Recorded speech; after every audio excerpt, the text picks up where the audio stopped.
अम्मी का चक्कर चल रहा हो तो बेटा क्या करे। मेरी अजीब सा सवाल है भाईजान।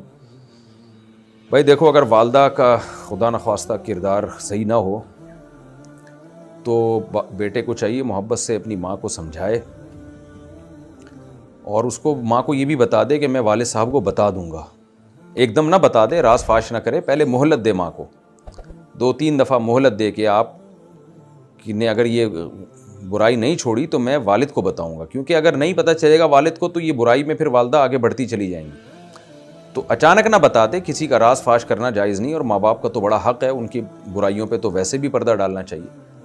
अगर 3-4 दफ़ा समझाने पे भी वो बाज ना आए तो फिर वालिद को इत्तला कर देनी चाहिए, क्योंकि ये वालिद के साथ बहुत बड़ी ख़यानत है और फिर आगे औलाद में भी, नसब में भी शक पैदा होने लगता है, शुबहा पैदा होने लगता है, तो बड़े मसाइल खड़े हो जाते हैं इससे। तो इसलिए उनके साथ बदकलामी, बदतहज़ीबी ना करें और उनका हक़ बहरहाल जो वाजिब हक़ है वो अदा करना पड़ेगा। तो फिर भी अगर वालदा बाज नहीं आ रही हैं तो फिर वालदा से किनारा कशी इख्तियार कर ले, क्योंकि इसमें इसकी भी बेइज्जती है। फिर आगे इनकी औलाद होगी, उनको पता चलेगा कि हमारे वालिद की वालदा ये करती थी, आगे फिर औलाद भी फिर बुराइयों की तरफ जाती है कि तो जी हमारे बाप दादा करते आए, हमने कर लिया तो क्या हुआ।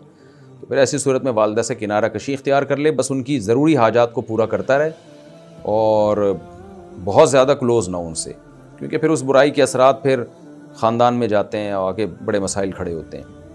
और वालिद साहब को बता दिया जाए फिर, लेकिन पहले मोहलत दी जाए। अच्छा, ये जो वालदा के बारे में पूछा है, बाज़ दफ़ा ये होता है कि वालिद का इंतकाल हो चुका होता है या तलाक़ हो चुकी होती है वालदा को, तो फिर माँ को शादी नहीं करने देते लोग, बाज़ दफ़ा औलाद शादी नहीं करने देती। तो अगर खुदा न ख्वास्ता ऐसा कोई मसला है तो फिर माँ की शादी करा दें, क्योंकि जो है ना, निकाह के बग़ैर ज़िंदगी गुजारने से बुराइयों की तरफ रग़बत होती है। तो औलाद को चाहिए कि माँ के मरने के बाद बाप को शादी से ना रोके और बाप के मरने के बाद माँ को शादी से ना रोके, ये औलाद को हक़ नहीं है।